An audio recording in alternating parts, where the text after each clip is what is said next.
सबको जयसु। फिर से आप लोगों का बहुत स्वागत है ईश्वर के राज्य के सुसमाचार के इस YouTube चैनल पे मेरे। मैं उम्मीद करती हूँ, विश्वास करती हूँ कि वीडियो द्वारा आप लोगों को सचमुच कुछ जानकारी या कुछ विश्वास में आपकी थोड़ी बढ़ोतरी हो रही होंगी, तभी तो आप लोग बहुतायत से मुझे प्यार दे रहे हो। मैं ईश्वर को धन्यवाद देती हूँ और मैं ईश्वर राजा को भी धन्यवाद देती हूँ कि वो इस तरीके से इन वीडियो के माध्यम से मेरा इस्तेमाल कर रहा है आपके जीवनों में, कि आप ईश वचन के इंटरेस्टेड ले और ईश वचन को अपने जीवन में, अपने हृदयों में उतारें। इससे पहले कि मैं आगे जाऊँ, मेरा आप सबसे रिक्वेस्ट है कि इन वीडियो को बहुत आयत में शेयर कीजिए और लोगों तक इन वचनों को पहुंचा दीजिए, क्योंकि आज भी इन वचनों के बारे में, ईश वचन के बारे में हमारी जो जानकारियां हैं, जो हमारा जो विश्वास है, वो एक बेसिक लेवल पे नहीं है। एक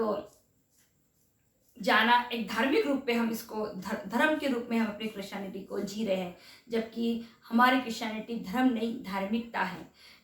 तो जरूर आप इस वचन पे थोड़ा सा आगे बढ़ रहे होंगे, प्रगति कर रहे होंगे इन वीडियो के माध्यम से, ऐसा मेरा उम्मीद है। और मैं चाहती हूँ कि ये आप इन वीडियो को अपने जितने भी जान पहचान के लोग हैं उन्हें जरूर शेयर कीजिए और हो सके तो जरूर मुझे कमेंट्स कीजिए, ताकि मैं और अच्छी तरीके से अपने आप को इसमें प्रिपेयर करूं और ज़्यादा से ज़्यादा जानकारियाँ ईश्वर के बारे में, ईश्वर के राज्य के बारे में मैं आपको दे सकूं। शुरुआत से लेके अब तक का जितने भी वीडियो मैंने बनाए हैं, या मेरे ईश्वर के राज्य का जो मेरे वीडियो का जो मेन उद्देश्य है, वो जो मुझे समझ में आया है इतने सालों के बाइबल स्टडी के बाद, पढ़ने के बाद, वो मैं आज आपके सामने रखने वाली हूँ। यदि आप पूरी बाइबल पढ़ेंगे शुरुआत से लेके अंत तक, तो उसमें सिर्फ और सिर्फ आपको परमेश्वर की योजना के बारे में ही मालूम पड़ेगा। मनुष्य जाति के लिए पिता ने आदम बनाया, आदम नाम का शरीर बनाया अपनी एक आत्मा के लिए, और वो चाहता था कि वो जो शरीर उसने बनाया है, वो शरीर में जो उसने आत्मा डाली है, वो आत्मा भले ही उस शरीर में चली गई है, लेकिन वो दुनिया के किसी भी कोने में जाए, वो अदन की वाटिका में भी क्यों ना रहे, लेकिन वो किससे जुड़ी भी रहे? पिता से जुड़ी रहे। यही सबसे बड़ा मेन मकसद था पिता का। वो चाहता था जैसा स्वर्ग में उसका राज्य है, स्वर्गदूत है, वैसा ही एक मनुष्य महिमा की देह पहने हुए धरती पर भी हो और वो उसके पुत्र सदृश हो। आदम को के साथ पिता ने न जाने कितने साल बिताए होंगे, कितनी सारे बातें की होंगी, बाइबल इसकी जानकारी हमें नहीं देती है। वो उतनी ही जानकारी देती है जितनी जानकारी हमें होनी चाहिए। पर एक लंबा समय मुझे लगता है कि पिता ने आदम के साथ, हेवा के साथ बिताया था, मुझे ऐसा लगता है। लेकिन जब वो फल के माध्यम से पाप आया और पिता की योजना में प्रॉब्लम आ गई, तब सारा जो योजनाएं पिता की थी, उन्हें पिता को फिर से पूरा करने के लिए, उस चीज को अपने खत्म करने के लिए अपने कार्य को उन्होंने बढ़ाते गए।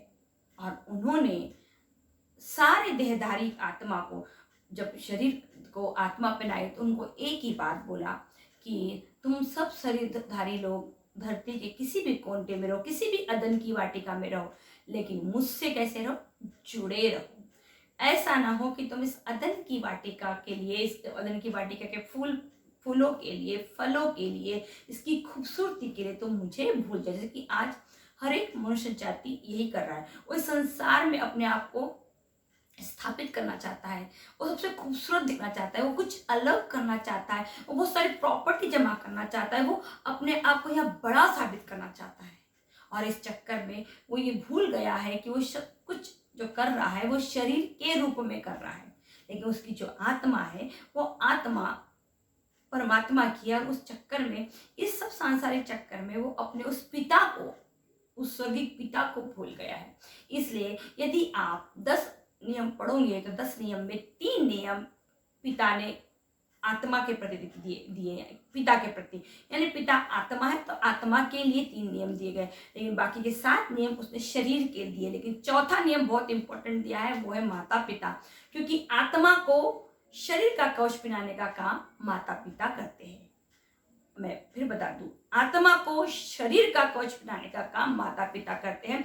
इसलिए पिता कहते हैं कि जब मेरी आत्मा को शरीर का कवच पहनाया जाए तो वो कवच पवित्र हो, वो शुद्ध हो। क्यों? और वो तभी हो सकता है जब हम शादी के बाद नियम के हिसाब से बच्चा पैदा करें, जबकि आज बहुत कुछ ऐसा हो रहा है जो कि पिता के रूल के हिसाब से नहीं है, और वो जो संतति है वो पिता की वैलिड संतति है। ये दूसरा, पिता ने सब कुछ का अधिकार 3 पार्ट में पिता ने अपनी जिम्मेदारियों को बांटा है, जिसे हम पिता, पुत्र, पवित्र आत्मा कहते हैं। पिता ने सृष्टि के निर्माण किया, मनुष्य जाति को बनाया, और इस मनुष्य जाति को बनाने के लिए उसने आगे तक लेके आने के लिए नबियों का, संतों का इस्तेमाल किया। उनके द्वारा उसने अपनी हर एक योजना को लोगों के सामने रखा, लेकिन उसे एक भी मनुष्य ऐसा नहीं मिला जो उसकी योजना को अंत तक ले जाए। और तब जाके उसने नबियों के द्वारा ये कहानी मैसेज लोगों तक पहुंचाया कि मैं तुम सबके लिए एक मुक्तिदाता भेजूंगा जो मसीहा कहलाएगा। और हम सब जानते हैं कि पिता ने पुत्र बनके, मैं तो यही कहूंगी कि न 3 पार्ट ना बोलते, पिता के ही 3 रूप आप इसे बोल सकते हैं। पहले पिता ने अपने एक रूप को पुत्र बोल के हमारे बीच में भेजा, क्योंकि ये तीनों भी ईश्वर गुणधर्म से भरे हैं, इनमें कोई भी डिफरेंसेस नहीं है। अब ऐसे आप मान लीजिए पानी का एक ऐसा डब्बा बनाइए, उस पानी में आप ऐसा एक रखेल डाल दीजिए तो पानी का डब्बे बन जाता है, लेकिन जैसे रखेल निकालेंगे तो क्या होगा, लकड़ी पानी फिर से मिल जाएगा, सेम रहती। वैसे ये तीनों है, तीनों की शक्तियां एक जैसी है। पिता ने अपना कार्य किया, कार्य करने के बाद उसने अपना पुत्र भेजा और वो स्वर्ग में अपनी जगह पे, अब पिता किसी से द्वारा नहीं बोले, अब पूरी तरीके से उन्होंने अपने पुत्र यीशु को संसार में भेजा, ये बताने के लिए कि जो अदन की वाटिका में मैंने योजना बनाई थी, वो योजना मेरी क्या है। एक ही मकसद था, पुत्र को संसार में भेजने का। जो अदन की वाटिका में योजना पिता ने बनाई थी आदम और हेवा के लिए, कि ये कभी नहीं मरे, ये कभी पापमय जीवन न जीने, कभी भूख नहीं लगे, कभी बुढ़ापा नहीं आए, इनको कोई बीमारी ना आए, ये योजना आदम और हेवा के लिए थी। इसमें भंग पड़ने के कारण इसी योजना को मनुष्य जाति के सामने रखने के लिए अब स्वयं पुत्र उनके बीच में शरीर धारण करके आए हैं।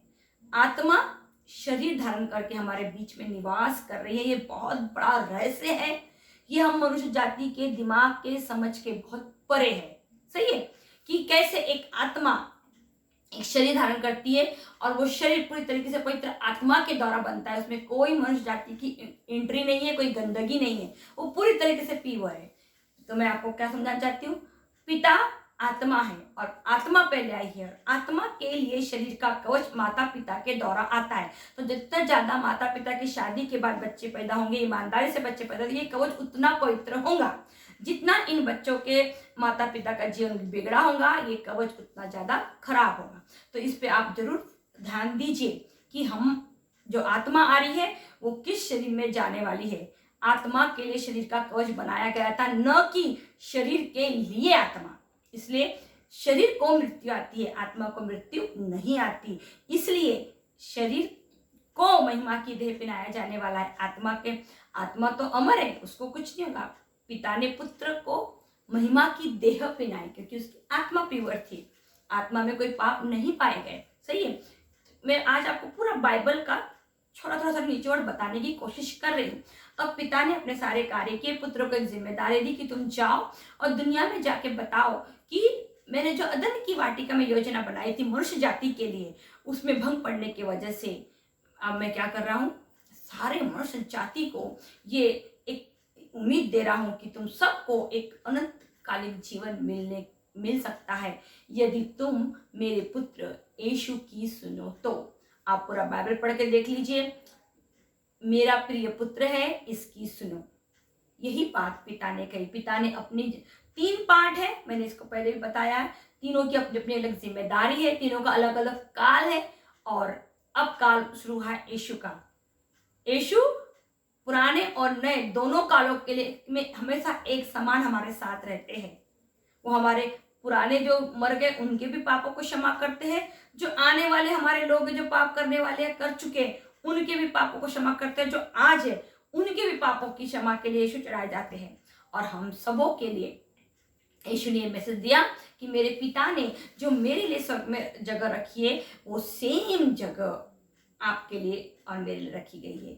ये मैसेज लेके यीशु यहाँ पे आए। और इस मैसेज में, इस पैशन में, जब आत्मा शरीर धारण करके इस दुनिया में आई तो उसने अपने अस्तित्व को कभी नहीं भूली, क्योंकि वो जानती थी कि वो स्वर्ग से आई है और उसे वापस कहाँ जाना है, स्वर्ग से। तो वैसे ही हम सब अदन की वाटिका से आए हैं और हमको वापस अदन की वाटिका में जाना है। लेकिन उसके लिए हम सबको जिस तरीके से यीशु राजा को पिता ने अपने सामर्थ्य से महिमा की देह पहनाई, आपको और मुझे भी पहनाना जरूरी है। दूसरा, तीसरा, पवित्र आत्मा। अब इस संसार में सर्वत्र अगर कोई काम कर रहा है, क्रिश्चियनिटी जिसके नाम से पनप रही है, फल रही है, फूल रही है, वो एक ही है, वो है पवित्र आत्मा। अब आपको पवित्र आत्मा पे पूरी तरीके से फोकस करना होगा, हर बात के लिए, हर काम के लिए, हर कमियों के लिए। मैं ये नहीं कहती कि कोई परफेक्ट हो जाएगा, लेकिन क्योंकि और ये बात अपने दिलो दिमाग से निकाल दीजिए कि कोई परफेक्ट है। अगर मनुष्य जाति परफेक्ट होती या हो सकती थी तो यीशु राजा को, मुक्तिदाता को कभी भी स्वर्ग से नीचे उतरने की जरूरत नहीं पड़ती और इतनी बुरी मृत्यु बर्दाश्त करने की जरूरत नहीं थी। इसलिए हम परफेक्ट नहीं हो सकते, ये बात अपने दिलो दिमाग में रख। लेकिन हम अपनी बुरा वो व्यक्ति नहीं है जो परफेक्ट नहीं है या होना नहीं चाहता। बुरा व्यक्ति वो है जो अपनी गलतियों को स्वीकार नहीं करता। बाइबल पढ़ने के बाद भी, जानने के बाद भी वो उन गलतियों को कंटिन्यू कर रहा है, इंजॉय कर रहा। ये हमारे, आपके और मेरी मृत्यु का कारण बनने वाला है।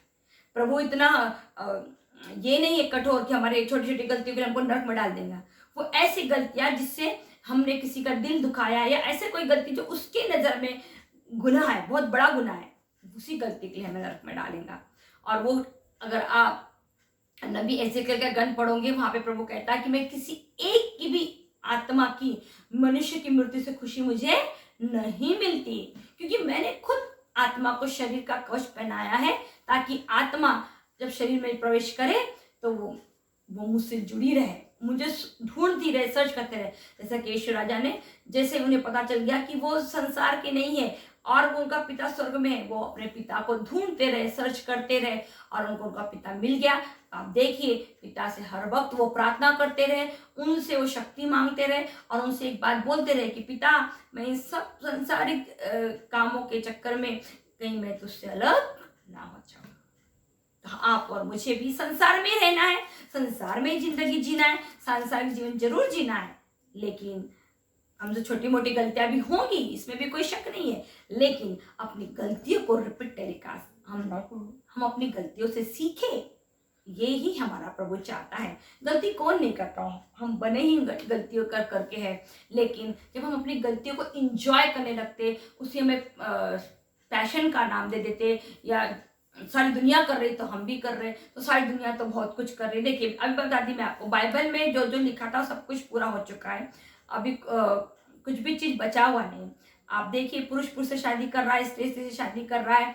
आज हर एक बच्चा बच्ची हॉट दिखना चाहती है, उसके चक्कर में अपना शरीर का शो ऑफ कर रहा है। तो ये सब हो रहा है और सब बाइबल में लिखा है। पहली बात। दूसरा, यह बहुतायत हो रहा, कई देशों में कानून लागू हो चुके हैं कि पुरुष पुरुष से शादी कर सकता है, स्त्री से शादी कर सकता है। इवन अब उनको लिए एक और कानून लागू हुआ है कि वो बच्चे भी गोद लेके पाल सकते हैं। तो अब ये सब चीजें वैलिड हुए संसार के रूप में, लेकिन ईश्वर के रूप में नहीं। तो आपको चूज करना होगा कि संसार सही है या परमेश्वर।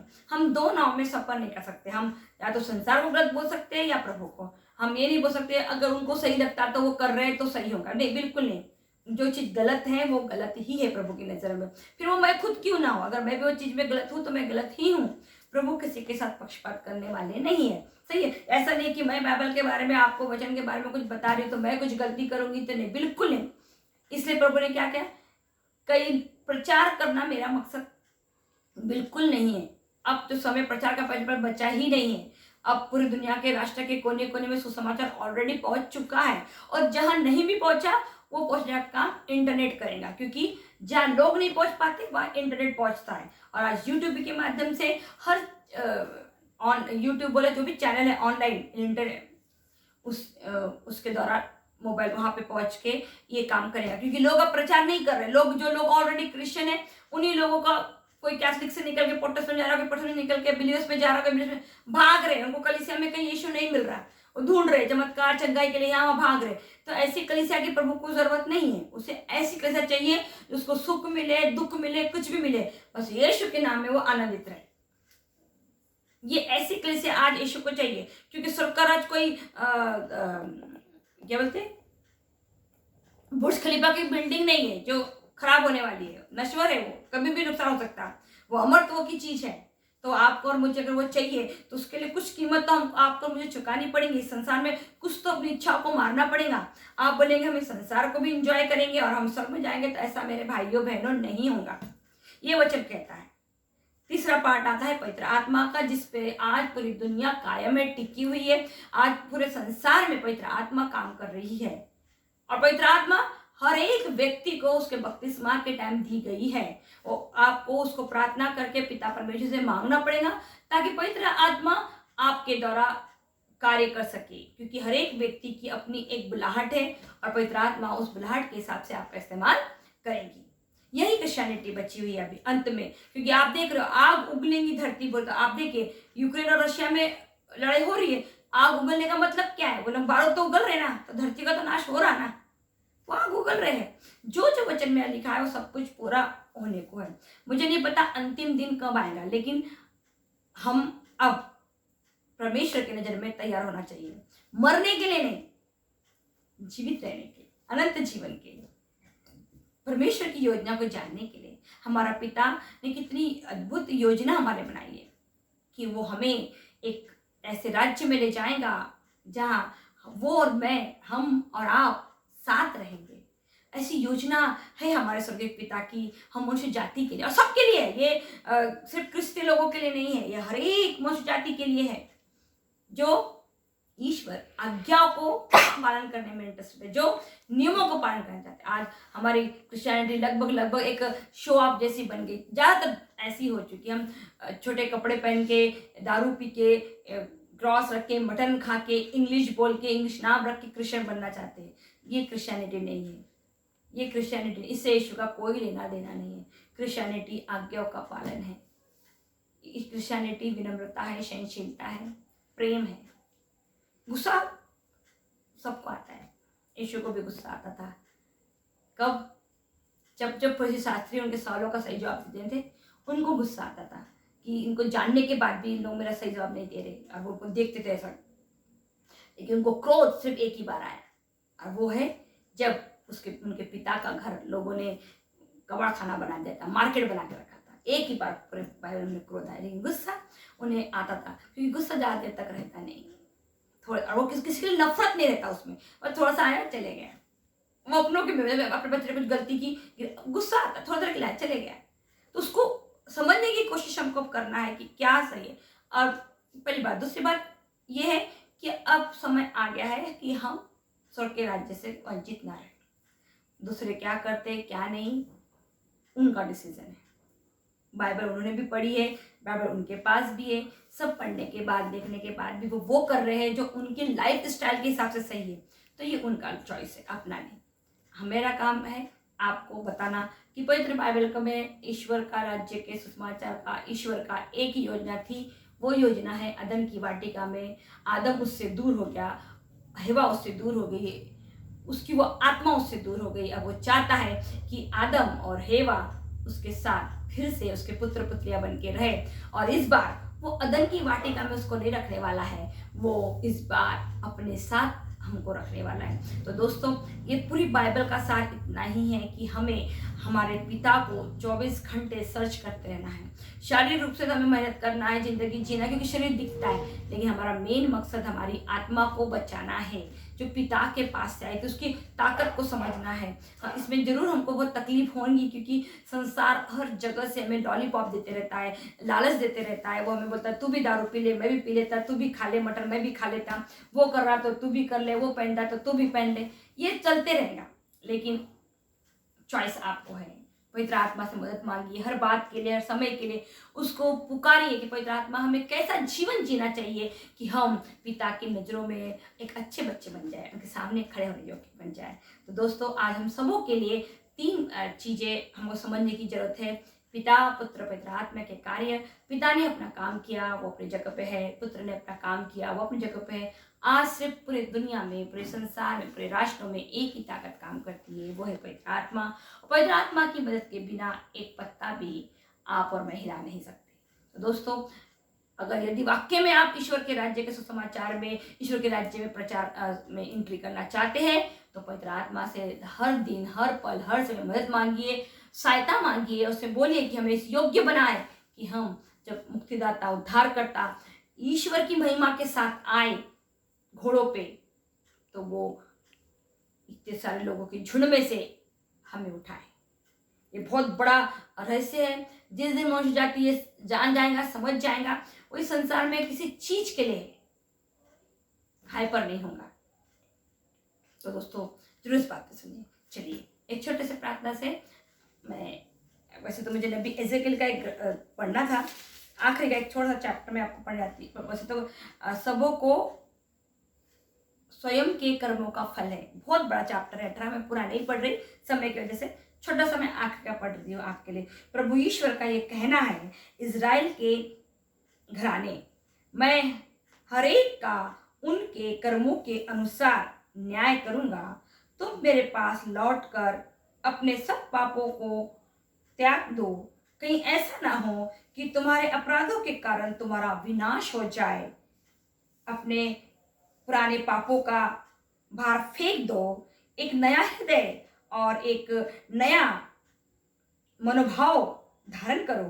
प्रभु ईश्वर ये कहता है, इस्राएलियों तुम क्यों मरना चाहते हो? इस्राएलियों तुम क्यों मरना चाहते हो? मैं किसी भी मनुष्य की मृत्यु से प्रसन्न नहीं होता, इसलिए तुम मेरे पास लौट कर जीते रहो। ये नबी एजेकिएल का ग्रंथ है 18, बहुत बड़ा, तो पूरा चैप्टर पढ़िए। लेकिन आखिरी का सार यही है कि पिता हम में से किसी एक की भी मृत्यु से खुश नहीं होता। वो चाहता है कि हम अपना पापमय जीवन छोड़ के परमेश्वर के पास लौट आए और अनंत काल जीवन तक जीते रहे। तो आइए प्रार्थना से हम इस वीडियो को समापन तक ले जाएं। हे मेरे स्वर्गीय पिता, मैं तुझे धन्यवाद देती हूँ प्रभु, आज के दिन के लिए, आज के पल के लिए प्रभु। मैं फिर तुझे धन्यवाद देती हूँ कि तूने एक और मौका मुझे दिया कि मैं तेरे बारे में गवाही दे सकूँ, बोल सकूँ, बता सकूँ प्रभु। जो भी जानकारी तू मुझे दे रहा है, जो भी महत्वपूर्ण बातें मेरे द्वारा तू लोगों को बता रहा है, मैं तेरा धन्यवाद देती हूँ प्रभु। मैं तुझसे विनती करती हूँ प्रभु कि जितने भी लोग ये वीडियो देखते हैं उन सबों को तू आशीषित कर, और पवित्र आत्मा इन सबों के जीवन में बहुत ताकत से काम करे और ये तेरा भय माने प्रभु। इनके जीवन में हर एक समय, हर एक वक्त पवित्र आत्मा उपस्थित रहे और इनके जीवन से ऐसे तू काम कर प्रभु, ताकि लोगों को इनका जीवन तेरी गवाही का कारण बन सके। मेरे पिता, मैं अपने आप को, अपने पूरे परिवार को तेरे पवित्र चरणों में सौंपती हूँ और प्रार्थना करती हूँ प्रभु कि तेरी योजना मनुष्य जाति के लिए थी अदन वाटिका में, और अब वो स्वर्ग के राज्य में जाके पूरी होने वाली है। उस योजना में ज़्यादा से ज़्यादा लोग प्रवेश पाए और आशीषित हो और तेरे साथ रह के तेरी स्तुति आराधना करने का मौका मिले। मैं अपने लिए, अपने परिवार के लिए और जितने भी लोग ये वीडियो देखते हैं सबों के लिए यही प्रार्थना करती हूँ मेरे पिता। इसे तो सुन, तेरे पुत्र और हमारे मुक्तिदाता उद्धार करता यीशु मसीह